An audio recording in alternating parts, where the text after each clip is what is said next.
Je pense que ma vision du coaching, c'est une affaire de relations humaines, avant toute chose. Donc, vous avez parlé de respect, de discipline. Je pense que c'est le minimum à avoir si on veut espérer gagner, tout simplement. C'est à partir du moment où on vit en communauté, il est important d'avoir des règles. Euh, le sport de haut niveau requiert et demande une exigence sans faille sur cet aspect-là, la discipline. Euh, j'ai même pas envie de parler de respect. Le respect, il s'obtient. Il n'y a pas de méthodologie pour ça. Il s'obtient naturellement. Le respect doit être réciproque. Je pense que les joueurs, s'ils ressentent euh, que de la part du coach, les choses sont très claires, limpides, avec beaucoup de sincérité, que les choses soient dites. Mon fonctionnement, c'est un peu ça. Un discours clair, euh, direct, euh, ce qui, ce qui, ce qui peut vous paraître peut-être normal. Euh, Peut-être que dans ce milieu-là, ça ne l'est pas. Donc, moi, c'est mon fonctionnement. Les choses sont bien établies, les règles sont bien établies, mais des règles que tout le monde partage aussi. Donc, il y a beaucoup de communication aussi à avoir. Connaissance, la connaissance un petit peu du joueur, ce qu'il ressent et comment il vit les choses. Euh, c'est aussi un atout.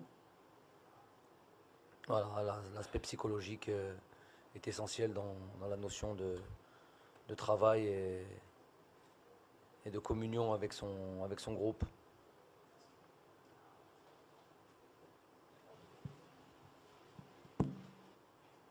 Bonjour, bonjour coach.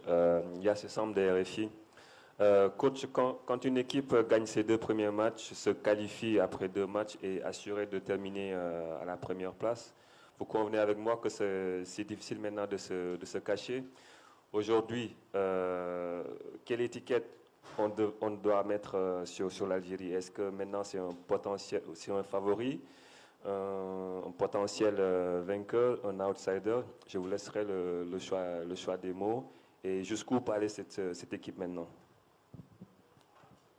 Écoute, je ne me suis jamais caché, puisque dès mon intronisation à mon poste de sélectionneur, donc c'était il y a 10 mois de cela.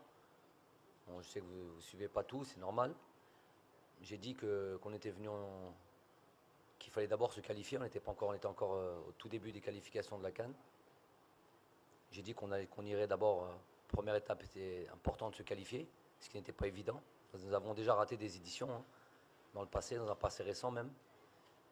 Et dans un second temps, de venir participer, pas seulement participer, qu'on venait avec les ambitions de gagner. Donc ça a été beaucoup repris. On a beaucoup aussi interprété ce que je disais euh, à la guise de ceux qui en parlaient. Les choses étaient claires, on est des compétiteurs. Mais j'ai dit que c'était valable pour nous comme c'est valable pour beaucoup d'équipes ici. Je suis sûr que même la soi-disant plus petite équipe ici a cette ambition-là d'aller au bout et de la gagner. Maintenant, il est vrai qu'avec les deux matchs, ces deux victoires-là, notamment avec cette victoire contre le Sénégal, qui est le numéro un africain, euh, vous me dites, ouais, on peut plus se cacher. On s'est jamais caché. On s'est jamais caché. Maintenant, il y avait une réalité, il y avait des faits. Regardez notre position au classement FIFA en Afrique. On n'est pas dans les premiers. Donc, ce n'est pas seulement avec des mots dire qu'on est favori, outsider. C'est avec les matchs. Les matchs nous permettent d'engranger des points déjà. C'est ça le plus important. Donc, et puis d'engranger de la confiance.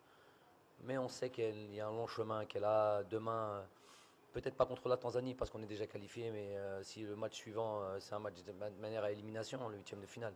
Sinon, si on sort, il y aura plus de favoris, tout ce qu'on aura fait aura été oublié. Donc le football, c'est un éternel recommencement, c'est une remise en question perpétuelle.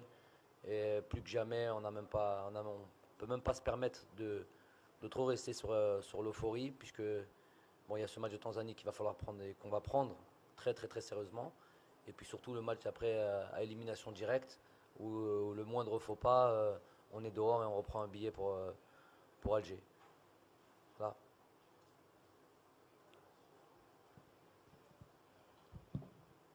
Ferch Louch, journaliste de la radio algérienne. Après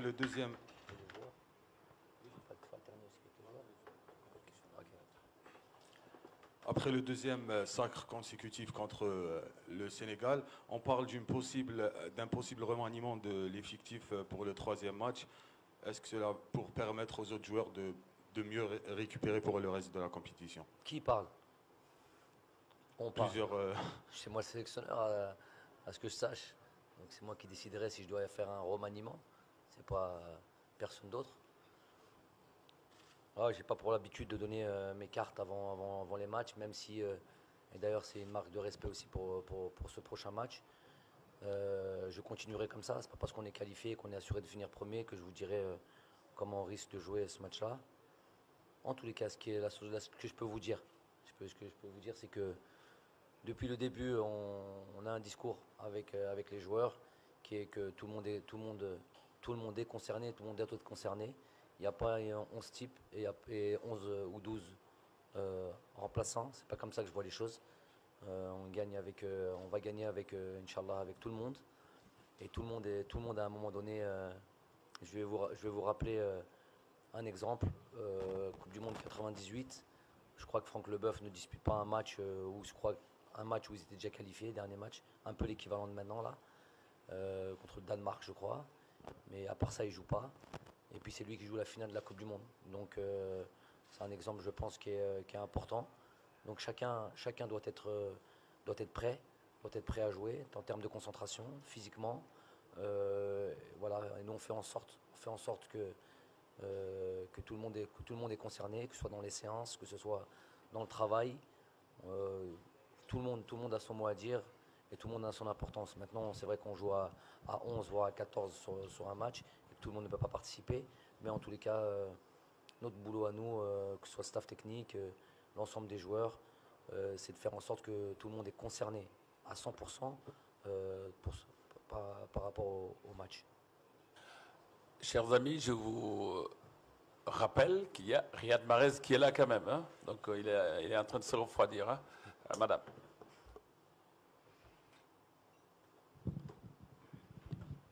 Bonjour. Riyad, il y a quelque temps, même au début, hein, le début de Jamal Belmadi à la sélection, la grande interrogation ces 2 dernières années, c'était que nos joueurs, c'est-à-dire ils excellaient en club, mais n'arrivaient pas à reproduire la même prestation en équipe nationale.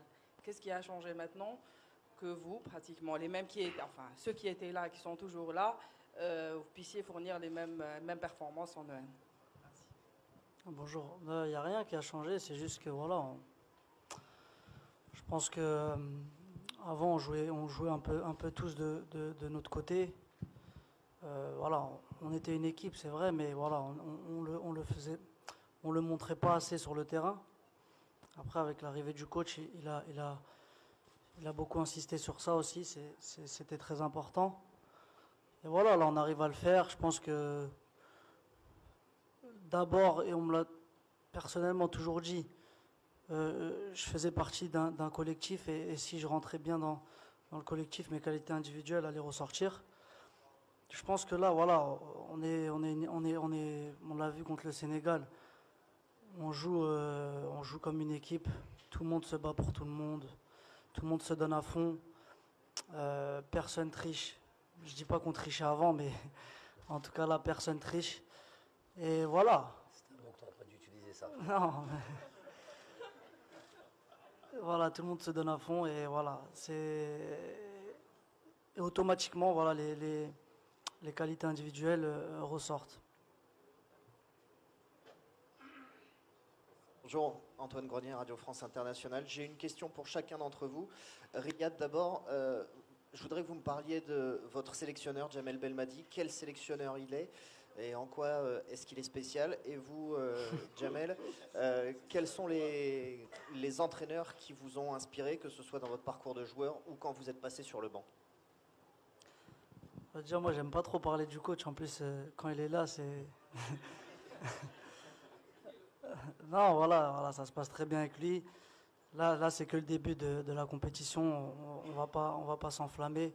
C'est vrai qu'on a gagné les 2 premiers matchs, mais comme j'ai dit, c'est pas une finalité d'avoir gagné contre le Sénégal. C'est bien, mais ça veut pas dire qu'on va aller. Déjà, on va aller plus loin qu'eux. Il y a encore beaucoup de matchs. Faut rester concentré et on verra, Inch'Allah.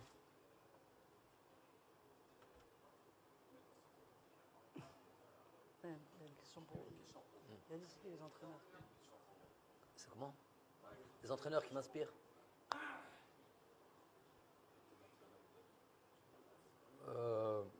À vrai dire,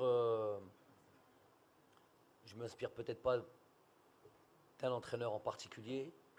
C'est plus peut-être un parcours déjà sur ma carrière de joueur où j'ai rencontré, j'ai vu beaucoup de choses. J'ai vu un peu des entraîneurs venant de différents continents, donc une manière différente de voir le football. Football sud-américain par exemple est différent du football de l'Europe de l'Est. Donc j'ai eu des entraîneurs d'Europe de l'Est, des entraîneurs sud-américains, des entraîneurs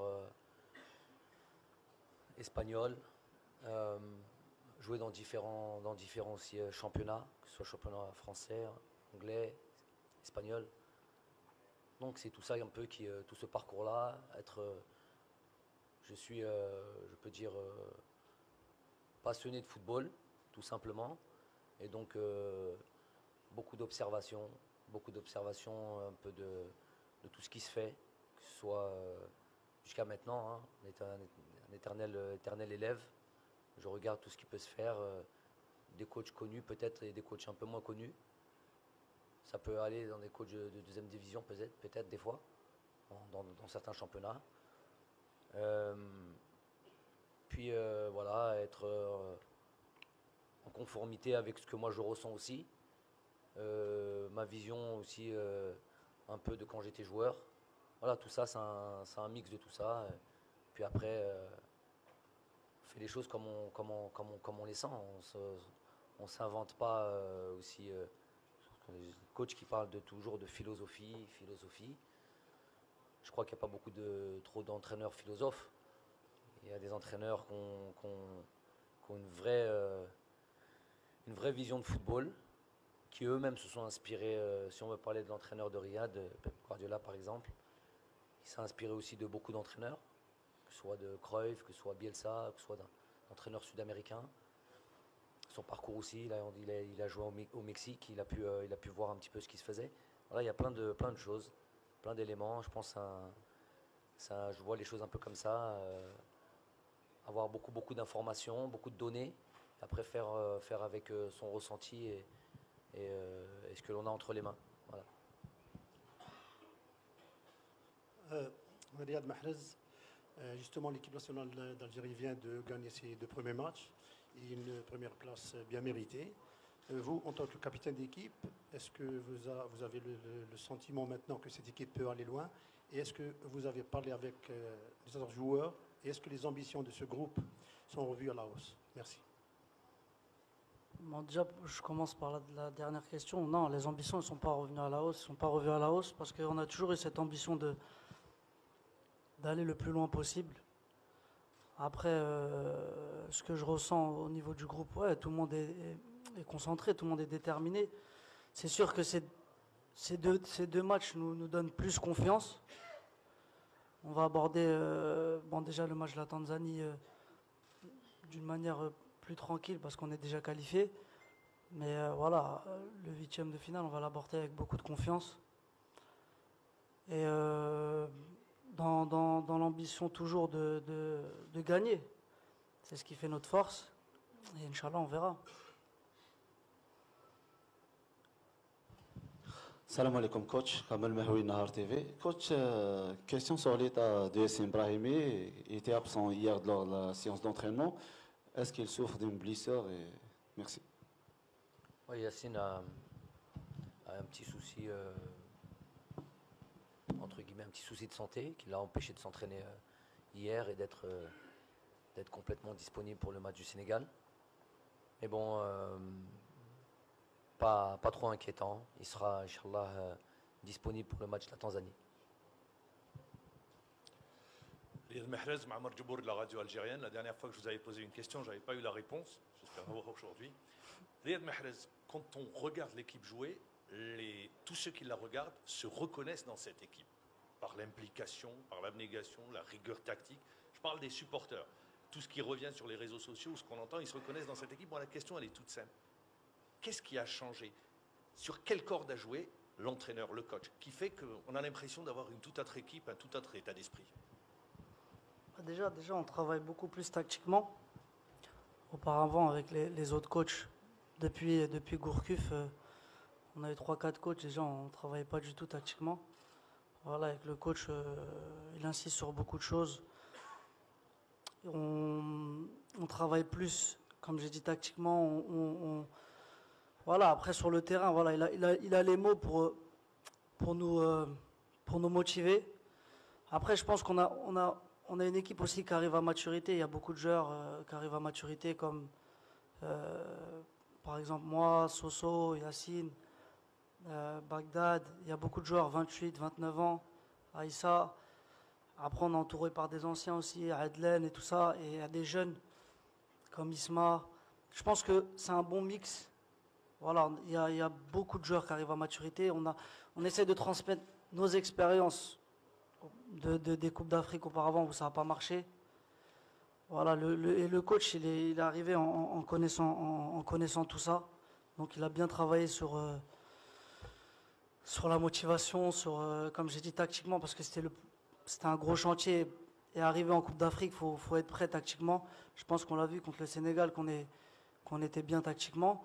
Donc voilà, il y a eu beaucoup de choses qui ont fait que voilà, maintenant on est devenu cette équipe. Mais comme j'ai dit, ça reste que 2 matchs. Il n'y a rien de, on n'a pas de quoi de s'enflammer ou se prendre pour le Brésil. Ouais, c'est déjà très bien, mais on le connaît très bien, le public. Demain on perd, c'est fini.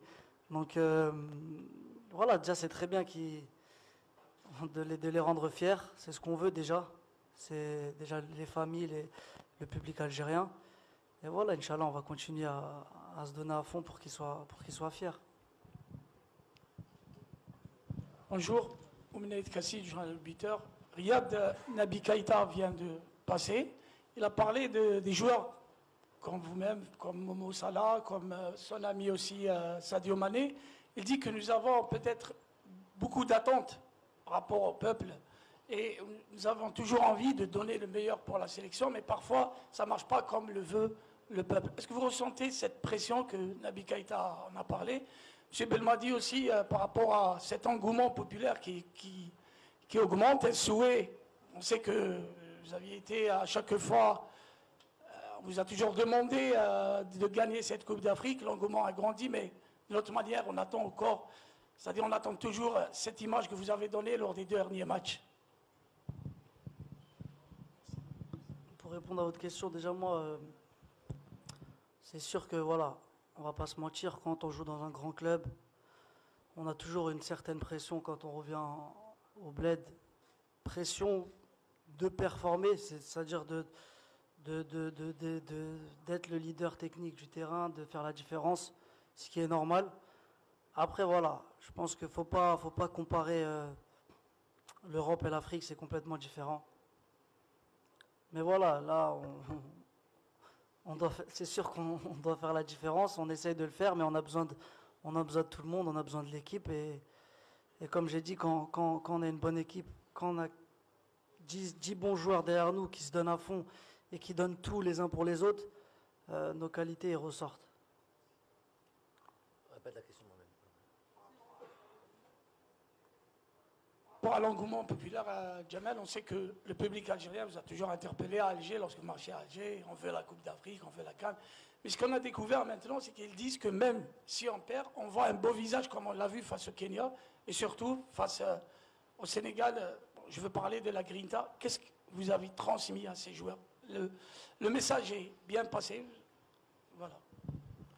Je pense que les choses se font par étapes et il faut un petit peu les digérer avec un minimum de temps.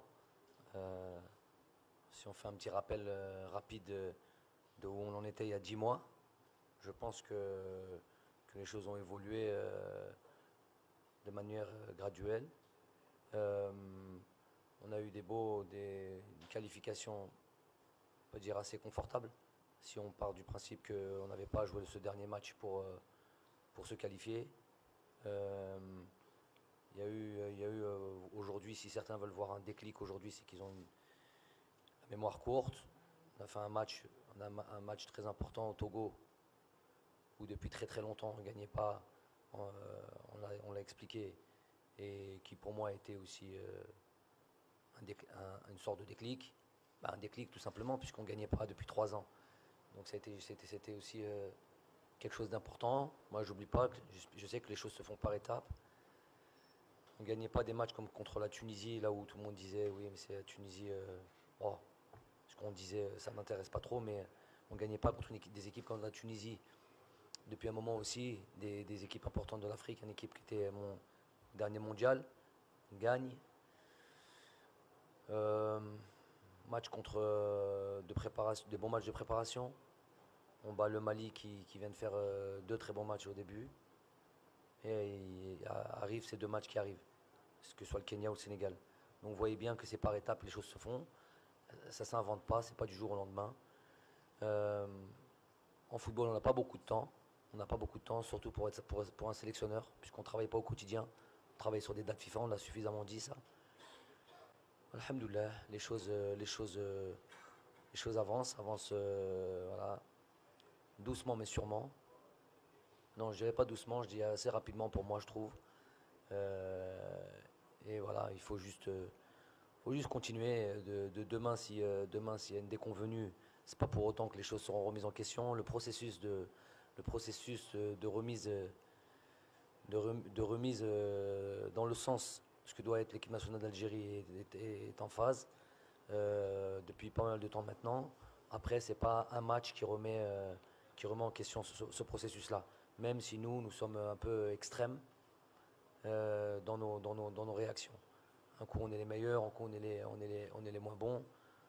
C'est pas tout le monde qui a ces réactions-là, mais beaucoup d'intervenants, ceux qui pensent connaître le football et qui pensent, je parle de chez nous en Algérie, ceux qui pensent connaître le football et pensent analyser le football comme il se doit. Donc, nous avons envie de continuer comme ça, continuer à progresser. Tout n'était pas parfait encore contre le Sénégal. Le résultat était parfait, mais le contenu, il y a encore des choses à progresser. Tant mieux. On va encore analyser ça et faire en sorte d'être prêt et pour la Tanzanie et surtout pour le 8e de finale. L'avant-dernière question, là et là-bas, pour la dernière. Bonjour coach, Ismail de compétition.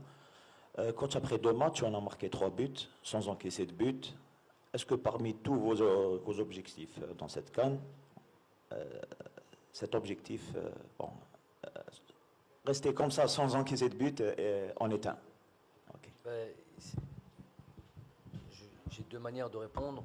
La première, je dirais que ne pas encaisser de but, c'est une preuve de solidité et c'est la solidité qui nous amène généralement au titre et au trophée. Peut gagner plein de matchs 1-0 ou 2-1 et puis arriver à la fin et gagner le titre. Mais j'ai envie de dire aussi, un peu de manière un petit peu légère, comme ça, de dire que s'il faut gagner tous les matchs 4-3, 5-4, 6-5, et puis qu'à la fin je gagne le titre et être la plus mauvaise défense c'est un petit peu surréaliste. Mais ne pas être la meilleure défense de cette, c'est un peu surréaliste et peut-être un peu contradictoire, mais ça existe. Tous mes championnats qu'on a pu gagner peut-être au Qatar, on n'a pas toujours été la meilleure défense, mais on a toujours par contre marqué plus de buts que l'adversaire. Donc si à la fin on marque un but de plus et puis qu'on obtient le titre et le sacre, je signe tout de suite. Maintenant c'est vrai, comme je l'ai dit au départ, généralement la solidité d'une équipe et Et le fait qu'elle encaisse peu de buts, généralement, ça t'amène à du résultat. Salam alaikum. Bonjour coach Jalal Yaïch El Jazairi Awan. Coach, depuis votre... Je suis là coach. Jazairi Awan. Coach, depuis votre arrivée en équipe nationale, tout est au début, les supporters et les amoureux de l'équipe nationale ont été marqués par votre rigueur, par votre état d'esprit, par l'idée de Djamel Belmadi. Après les deux victoires à la CAN, surtout contre le Sénégal, les gens parlent beaucoup plus maintenant des compétences de M. Belmadi et sa victoire tactique sur le coach sénégalais. Est-ce que ça représente pour vous un acquis que M. Belmadi maintenant ait vraiment cet élan par rapport aux capacités et à partir, Inch'Allah, partir loin dans cette CAN? Merci. Ouais, je ne me base pas toujours sur ce qu'on peut dire de moi, en bien ou en mal. Hein. Si maintenant le curseur pour me situer sur mes compétences, c'était seulement les supporters ou les consultants, je ferai le yo-yo tous les jours, l'ascenseur psychologique tous les jours. J'ai pas que ça à faire. Je fais en sorte de ne pas trop écouter ce qu'on raconte. J'en demande autant aux joueurs quand on leur dit qu'ils sont bons à rien. Et on l'a déjà dit. Hein, notamment le joueur qui est à côté de moi, il a été beaucoup décrié. Donc au jour d'aujourd'hui, maintenant, c'est un leader, c'est un joueur important. Mais il a toujours été leader et joueur important. Donc ni les joueurs, ni l'entraîneur que je suis, et le staff technique, nous pouvons baser notre travail sur les on-dit et notamment les analystes du football. Nous, on se base, on sait où on va. On travaille avec... on est ouvert, on écoute, on entend, avec beaucoup d'humilité. On ne se prend pas pour ce qu'on n'est pas. Mais en même temps, on a quand même quelques petites certitudes.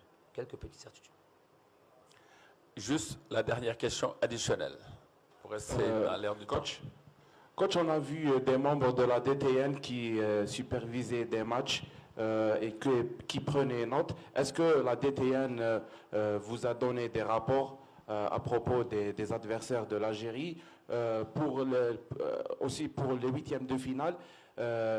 Il y aura l'Algérie affrontera une des 5 équipes précises. Est-ce que déjà vous avez commencé d'avoir des informations sur ces 5 nations? Vous êtes qui exactement? Vous ne vous êtes pas présenté au début. C'est Boussadia Zakaria El-Adjoua. C'est quoi ça? Télévision. Algérienne. Le domaine de l'observation de l'adversaire et du travail sur l'adversaire, c'est le domaine du staff technique.